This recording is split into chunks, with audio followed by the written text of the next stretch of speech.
લોકસભા ચૂંટણી ચોથા તબક્કામાં 1710માંથી 360 ઉમેદવારો સામે ક્રિમિનલ કેસો, 17 દોષિત. 10 વર્ષમાં ભાજપે શું કર્યું તેનો જવાબ આપે પ્રિયંકા ગાંધી. પ્રજાના અધિકારો છીનવી લેવા ભાજપ સંવિધાન બદલવા માંગે છે. મંગળવારે મતદાનમાં અસહ્ય અગ્નિવર્ષા મુખ્ય પડકાર. રાજ્યમાં સૌથી ગરમ અમરેલીમાં 43 સેલ્સિયસ. હજુ રાજ્યમાં તાપમાન વધવાની ચેતવણી. ભાજપે ફરિયાદ કરાવીને પાટીદાર મોદે પત્રિકાકાંડને રાજ્યવ્યાપી કરી હતી. લેઉવા પટેલ સમાજને અન્યાયની બાબતે રાજકોટના પત્રિકાકાંડની તપાસમાં કોંગ્રેસના શરદ ધાનાણીનું નામ ખુલ્યું. ખેડા અને સુરેન્દ્રનગરમાં યોજાયા ક્ષત્રિય સંમેલનો. ભાજપ વિરુદ્ધ મતદાન કરાવીશું, અમને ટેકો આપનાર સમાજનું ઋણ ભૂલશું નહીં. ક્ષત્રિય સંકલન સમિતિ. દ્વારકાના જગત મંદિરમાં ફોન લઈ જવા ઉપર પ્રતિબંધ હોવા છતાં રીલ વાયરલ. મંદિરની સુરક્ષા વ્યવસ્થા સામે અનેક સવાલો ખડા થયા.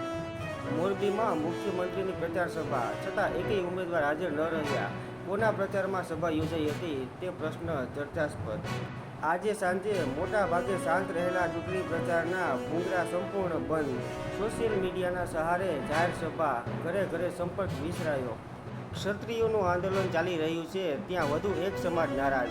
કનુ દેસાઈના ઉચ્ચારણોની સામે કોળી સમાજ નારાજ. વિરુદ્ધ મતદાન કરાવશે. આજે મેડિકલમાં પ્રવેશ માટેની NEET લેવાશે. વિદ્યાર્થી વધ્યા. કોંગ્રેસની ત્રીજી વિકેટ પડી. હવે પુરીના ઉમેદવાર ચૂંટણીમાંથી ખસી ગયા. પાર્ટી તરફથી પણ ન મળતા પ્રચાર કરી શકું તેમ નથી. સુચિત્રા મોહંતી.